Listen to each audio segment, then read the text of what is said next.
There's a lot of talk at the minute regarding keeping Sinn Fein out and keeping Martin McGuinness from being First Minister. The reality is Martin McGuinness is First Minister because the DUP have put him as First Minister. Therefore, a vote for the DUP sustains McGuinness in government. The only vote that can really oppose Sinn Fein is a vote for traditional unionist voice. And while others in the past have made pledges and promises that they would not go into government with Sinn Fein, I promise that if elected, I will not be in government with Sinn Fein, and I will oppose Sinn Fein 24/7. We're not out to wreck Stormont, we're out to make Stormont work for people. What has the people of Mid Ulster benefited from 4 years of Stormont? They have saw their hospital close, Machara High School has closed, unemployment has soared.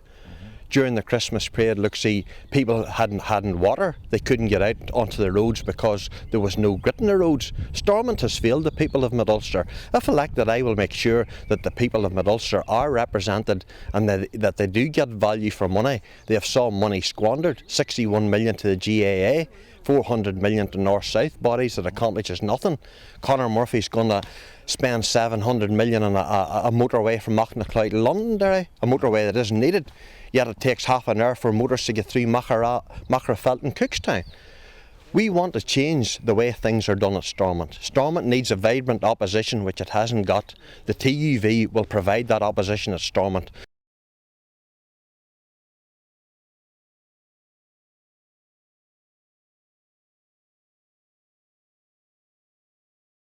Well, this is it. I mean, it's all a one-way process at Stormont.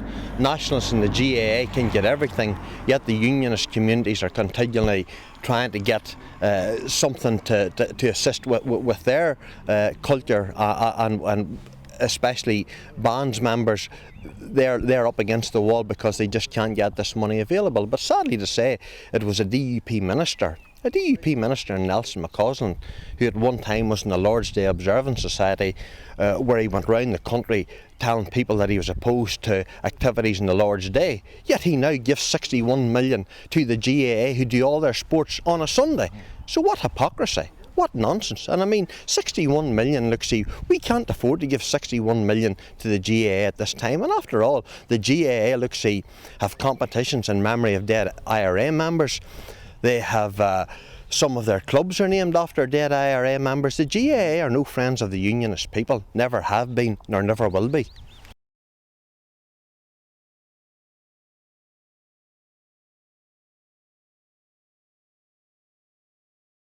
Very serious questions. I mean, Sinn Fein have been let off the hook completely over this issue. I mean, here we have a police officer murdered. The arms and the Semtex that was found in relation to that murder, again outside a GAA club near Brocka, outside Killisland.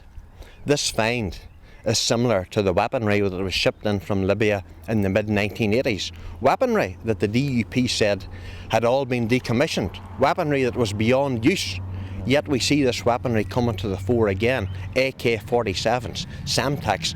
No one knows what was decommissioned. Nothing could have been decommissioned because we weren't given the verifiable and photographic evidence that the DUP said we would get. Another falsehood by the Democratic Unionist Party, another lie that they have told the people of Mid Ulster.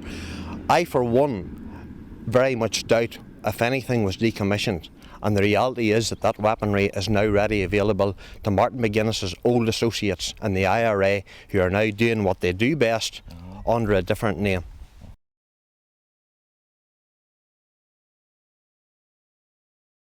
In this election, a lot of talk has been coming out from the DUP about you must vote for us because if we're not the largest party, Sinn Fein will become First Minister. The reality is, in 1998, when David Trimble, who was castigated by the DUP, at that particular stage, the office of First Minister was held by the largest grouping, be they unionist or nationalist. In other words, all the unionist MLAs would have been grouped together and termed as unionists.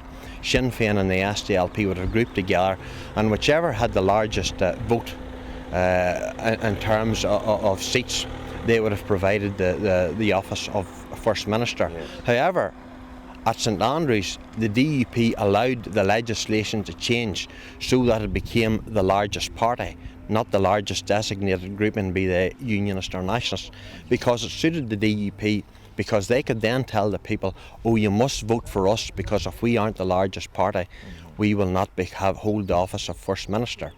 The reality is, when it went to the vote in the House of Commons, not one DUP member voted against the legislation, and indeed in the House of Lords, the DUP members voted for the change in the legislation which would allow Martin McGuinness to effectively become First Minister. But the challenge is at this election, if Martin McGuinness and Sinn Fein are the largest political party, at Stormont, if no unionist nominates a Deputy First Minister, Martin McGuinness can never be elected First Minister. So the challenge I'd put to DUP, and indeed the Ulster Unionist Party, is if Martin McGuinness is elected as First Minister, will you nominate a deputy? Because if you nominate a deputy, he will therefore become First Minister. Failure for you to nominate a deputy, and he won't become the First Minister. So that's the challenge. The only way to make sure Sinn Fein cannot get into office is a vote for traditional unionist voice, the only unionist party that will oppose Sinn Fein and oppose Martin McGuinness in government.